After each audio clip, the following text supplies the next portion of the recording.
မင်္ဂလာပါဒါကျွန်တော်တို့ကိုထွန်းကူကနေပေါ့နော်ဆော့လို့လုပ်ငန်းမှာတုံးမှုအတွက်မှာယူထားတဲ့ဝင်းကုန်လေးစမ်းတက်မောင်းနေနေဖြစ်ပါတယ်ကျွန်တော် gear work ကတော့100 စိုက်ပါအပိတ်ရတော့30တပတ်ပါဘောစီကတော့ကျွန်တော် engine နဲ့မောင်းပါပေါ့နော်လောလောဆယ်ကျွန်တော်တို့ကမော်တာနဲ့စမ်းပြတာဖြစ်ပါတယ်လောလောဆယ်ကျွန်တော်တို့ကမော်တာနဲ့စမ်းပြမယ်ဘောစီကတော့ engine ကွန်တမတ်နဲ့မောင်းမှာဖြစ်ပါတယ်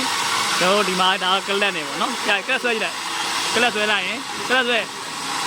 လိုက်ရေလုံးရောက်ပြီး brake ဟို brake ကင်တာဘယ်လိုကျွန်တော်အတင်မှာကျတော့ကျွန်တော်တို့ဝင်းုံနဲ့တင်ပြီးတော့အခြားကျတော့ free ချဖို့တဲ့ကလပ်ကိုဆွဲမှာပေါ့နော်။ပါ break တယ်မှာ break တယ်ကိုင်ထားလေရ။ break တယ်ကိုင်ထားလိုက်။အေးအဲ့လိုမျိုး။ဒါလော့ကလပ်ဒီပုံစံပေါ့နော်။အင်ဂျင်နဲ့လည်းတွဲဖက်သုံးလို့ရပါတယ်။ဒါကလပ်ဆွဲ။အဲ့လော့ကလပ်ဆွဲလော့ရရလို့လိုက်ဒီကျမတို့လုပ်ငန်းတွေလိုအပ်ပါကျွန်တော်ကိုထွန်းကူမှာရရှိနိုင်မှာဖြစ်ပါတယ်အသေးစိတ်ကိုချစ်ခင်ရင်းနှီးစွာပတ်သက်မေးမြန်းကိုအပ်ပေးနိုင်ပါတယ်ခင်ဗျာ